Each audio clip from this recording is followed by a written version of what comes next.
సాధక ప్రియులందరికీ నా యొక్క నమస్కారం. ఇవాళ మీకు మరి ఒక శ్రీవశ్యము అనే మంత్రాన్ని, అతి పురాతనమైన తెలుగు శాబరీ మంత్రాన్ని తెలియజేస్తున్నాను. సాధక ప్రియులారా, నేను యథావిధంగా చెప్పినట్టే ఈ మంత్రాలని నా ద్వారా స్వీకరించే వాళ్ళకు మాత్రమే వాటి యొక్క మర్మాలు అనేది తెలియజేసే ఉద్దేశం ఉన్నది. కాబట్టి మీరు ఈ విషయాన్ని గమనించగలరు. ఈ మంత్రానికి ఒక యంత్రం ఉంటుంది. ఆ యంత్రం వేసి ఈ మంత్రాన్ని చదివి చేస్తే ఎలాంటి స్త్రీ అయినా కానీ వశ్యం అవుతుంది.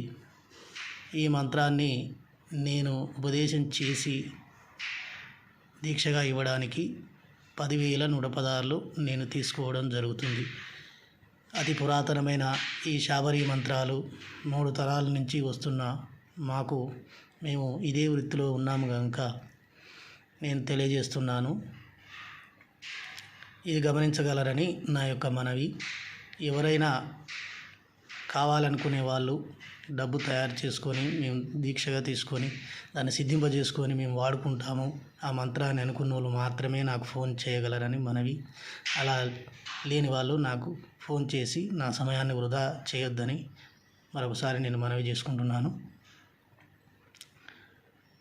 ఈ మంత్రం వచ్చేసి ఓం 3 దినుసుల దారము దాటిన వేళ వాళ్ళ బుగ్గలు బుగబుగమనును, బ్రహ్మదేవుని పాదమాన విష్ణువు పాదమాన డొక్కలు బాకువై పొడుచును, ఈశ్వరుని పాదమాన కడుపు మీద గజాశూలంతో పొడుచును, ఉగ్రనరసింహుని పాదమాన అరనిమిషము చూడక పైన ఉగ్రించినట్లు ఉండవలను, పెనుగొండ బాబయ్య పాదమాన కొండంత సంతోషం ఉండవలను, నేల రేవులల్లా కాలి దోవల్లో రావాలి, నిద్ర పట్టకుండా రావాలి, కన్నుల్లో మెలిదిరిగినట్టు ఉండవలను, కంచిలో కదిలేశ్వరుని పాదమాన కదిలేశ్వరుడు వచ్చినట్టు రావలను, నందిలో నందేశ్వరుడు వచ్చినట్టు రావలను, తల్లిదండ్రుల పాదమాన ఓం రా రా ఓం రా.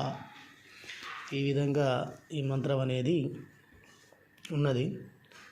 ఇది అత్యంత పురాతనమైన శాబరీ మంత్రం, శ్రీవశ్యం. దీనికి ఒక యంత్రం ఉంటుంది. ఆ యంత్రాన్ని మా దగ్గర దీక్ష తీసుకున్న వాళ్ళకు మాత్రమే ఇవ్వడం జరుగుతుంది. అది ఇచ్చి ఆ ముగ్గు వేసి ఈ మంత్రాన్ని సిద్ధింపజేసుకొని వాడుకుంటే ఎలాంటి స్త్రీ అయినా కానీ తన దగ్గరికి రప్పించవచ్చు.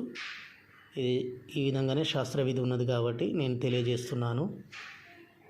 సాధక ప్రియులు అన్యథా భావించకండి. ఎందుకంటే ఈ మంత్రాలు ఎవరి చేతిలో పడితే వాళ్ళ చేతిలో పడి ఇష్టం వచ్చినట్టు వాడుకోకుండా నేను ఈ మర్మాలు దాచడం జరుగుతుంది. మంత్రాలను పరిచయం చేస్తున్నాను. నా దాకా వచ్చి నా ద్వారా స్వీకరించిన వాళ్ళకు మాత్రమే ఇవి వాళ్లకు రుణం ఉంటాయని నేను భావిస్తున్నాను. కాబట్టి వాళ్ళకు మాత్రమే చెందాలి. గట్టి విశ్వాసం, నమ్మకం, పట్టుదల, ఖచ్చితమైన కోరిక ఉండి నా దాకా రాగలిగిన వాళ్ళకు మాత్రమే ఈ విద్యలు ప్రాప్తిస్తాయి. కాబట్టి మీరు అన్యథా భావించకండి. అలాగనే నా ఛానల్ని సబ్స్క్రైబ్ చేయవలసిందిగా మనవి.